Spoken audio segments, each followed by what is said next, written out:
UP board class 8 का अध्याय 8 या इकाई 8 जो कि वर्ग समीकरण पर आधारित है, उस वर्ग समीकरण के संबंध में आज चर्चा करेंगे।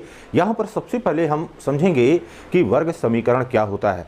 तो यहाँ पर देखिए बेटा, सबसे पहले क्लास 7th में या इसके पहले की कक्षाओं में किसी न किसी रूप में हम लोगों ने एक चर में रैखिक समीकरण देखा था। अब यहाँ पर देखिए, जैसे 8x + 12 = 4x + 20, यह हमने एक समीकरण लिया है। अब यहां पर देखिए, यहां पर चर के रूप में क्या लिया गया है? चर के रूप में यहां पर x लिया गया है। तो अब चर की घात देख लीजिए क्या है। चर की घात यहां पर 1 है। तो चर की घात अगर 1 होती है तब ऐसे समीकरण को हम रैखिक समीकरण कहते हैं या रेखीय समीकरण कहते हैं।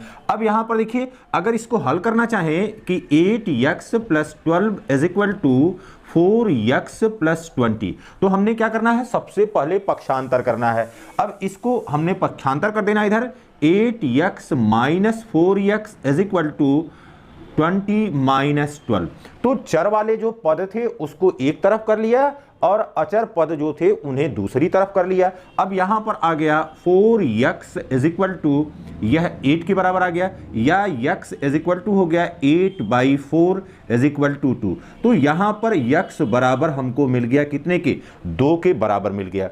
अब ये देखिए, जो समीकरण यहां पर पहले प्रारंभ में लिया था कि 8x + 12 = 4x + 20, इसको अब कैसे लिख सकते? देखिए, 8x + 12 = 4x + 20, यह लिख सकते हैं ax + b = cx + d के रूप में। तो यह ax + b = cx + d यह रेखीय समीकरण है या रैखिक समीकरण है। यह एक रैखिक समीकरण है। तो अब इस रैखिक समीकरण को देखिए, फिर क्या लिख सकते हैं? ax + b और = k। अब यहां पर कोई कांस्टेंट लिख दिया या कोई यह अचर मान है, यह k कोई अचर मान है। जब k कोई अचर मान है तो अब यहां पर इस cx + d का मान शून्य नहीं होना चाहिए। cx + d is not equal to 0, इसका मान शून्य नहीं होना चाहिए। अगर यह शून्य हो जाएगा तो जो रैखिक समीकरण था वह रैखिक समीकरण समाप्त हो जाएगा, रैखिक समीकरण की कोई बात ही नहीं रह जाएगी। तो हमने सबसे पहले अब यहां पर देखना है कि वर्ग समीकरण क्या है। तो वर्ग समीकरण किसे कहते हैं? ऐसा समीकरण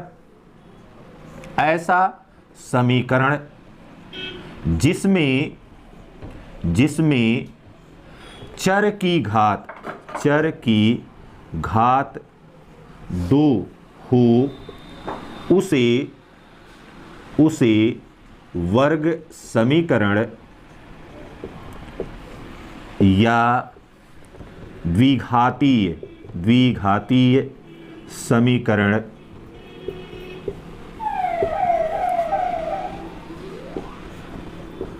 कहते हैं। तो ऐसा समीकरण जिसमें चर की घात 2 हो उसे हम वर्ग समीकरण या द्विघात समीकरण कहते हैं। जैसे x² + 7x + 10 = 0। अब यहां पर चर के रूप में क्या लिया गया? चर के रूप में x लिया गया और x की अधिकतम घात कितनी है?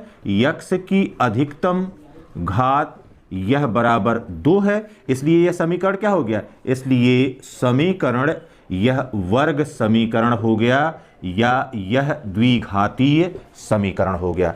तो ये देखिए बाबू, यहां पर वर्ग समीकरण में चर की घात 2 हो और यह चर की घात 2 होनी चाहिए, तभी वह 3 हो जाएगी तो नहीं रह जाएगा, या उससे कम हो जाएगा तब भी नहीं रह जाएगा। तो यहां पर अब इसके मानक रूप को समझते हैं कि वर्ग समीकरण का मानक रूप क्या होगा। वर्ग समीकरण का मानक रूप स्टैंडर्ड फॉर्म जिसको हम लिख दें तो वह समस्त जो भी समीकरण हम वर्ग समीकरण के रूप में लिखें उन सबको यह प्रदर्शित करे तो उसे हम मानक रूप कहते हैं। तो अब यहां पर दो तरह के रूप होते हैं। पहला तो यहां पर x² = k, यह इसका पहला रूप है। इसको इस तरह से लिख सकते हैं, या दूसरा रूप इसका होता है ax² plus bx plus c is equal to 0। यह दो रूपों में इस प्रकार का समीकरण हमको मिलता है। तो यहां पर इसके उदाहरण के रूप में समझिए, यहां पर एग्जांपल के रूप में जैसे हम लिख सकते हैं x² is equal to 16, x² is equal to 16, या x² इज इक्वल टू 18 हो गया, या x² इज इक्वल टू 9। तो इस तरह के जो भी समीकरण है, अब देखिए चर की अधिकतम घात यहां पर क्या है, चर की अधिकतम घात यहां पर 2 है, इसलिए यह समीकरण हमको वर्ग समीकरण के रूप में प्राप्त हो रहा है। यहां पर देखिए एग्जांपल के रूप में यहां पर जैसे लिखा हुआ है x² plus 7x, x² plus 7x plus 10 is equal to 0। यह एक वर्ग समीकरण हो जाएगा या द्विघातीय समीकरण हो जाएगा। फिर देखिए बेटा x² minus 12x plus 35 is equal to 0, यह भी एक वर्ग समीकरण हो जाएगा।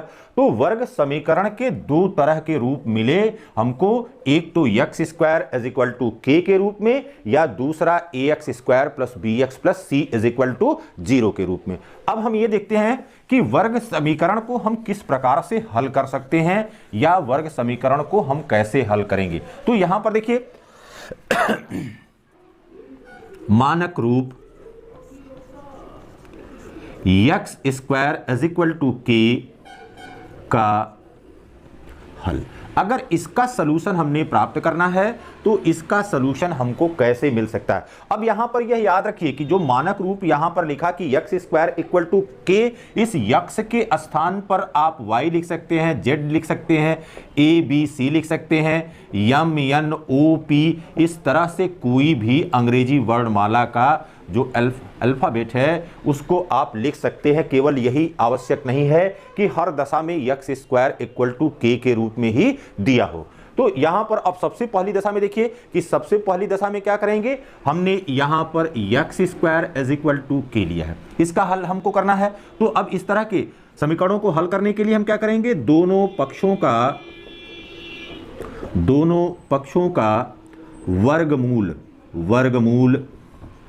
लेने पर, दोनों पक्षों का वर्गमूल लेने पर, अब वर्गमूल का चिन्ह लगा देंगे। देखिए यहां पर वर्गमूल का चिन्ह हो गया, x² is equal to under root k हो गया। अब ये देखिए यहां पर x इंटू x हो गया यह, और यह बराबर हो गया plus minus under root k हो गया। अब इसमें से यह x बाहर आ गया, क्योंकि इस तरह के अगर अभाज्य गुणनखंड करते हैं तो अभाज्य गुणनखंड में से एक खंड को हमने बाहर निकाल दिया, यह x इज इक्वल टू हो गया प्लस माइनस रूट k।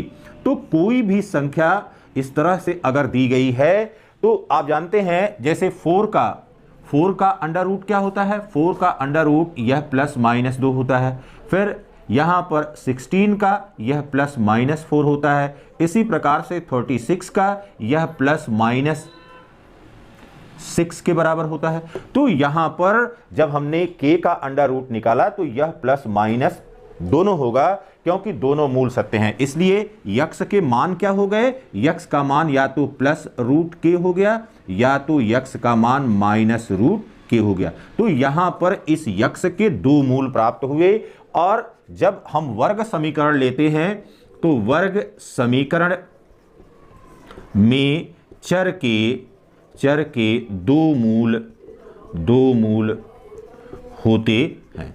ठीक, अब यहां पर देखिए इसको एक उदाहरण के रूप में समझते हैं। एक उदाहरण के रूप में इसको समझते हैं। यहां पर देखिए यह दिया हो x² इज इक्वल टू 16, तो x² इक्वल टू 16। अब इसको हल करना है, हमको पता करना है कि क्या इसके मूल होंगे। तो यहां पर अब दोनों पक्षों का वर्गमूल करने पर यह x² हो गया, यहां पर अंडर रूट 16 हो गया। This implies that x is equal two plus minus 4 हो गया। दिस इंप्लाइज दैट x का मान क्या हो गया, x का मान या तो प्लस 4 होगा या तो x का मान माइनस 4 होगा। क्यों प्लस माइनस होगा, अब यहां पर देख लीजिए करा है कि x स्क्वायर इक्वल टू 16 है, तो minus 4 into minus 4 is equal to 16, या 4 इंटू 4 इज इक्वल टू 16 होता है। इसीलिए यहां पर x के यह दो मूल हमको प्राप्त हो गए, और यहां पर जो यक्स है उसका मान +4 होगा या तो यक्स बराबर -4 के बराबर होगा। तो ये तो पहली विधि हो गई, यह प्रथम विधि हो गई जिससे हम इस समीकरण को या इस तरह के दिए गए समीकरणों को हल कर सकते हैं।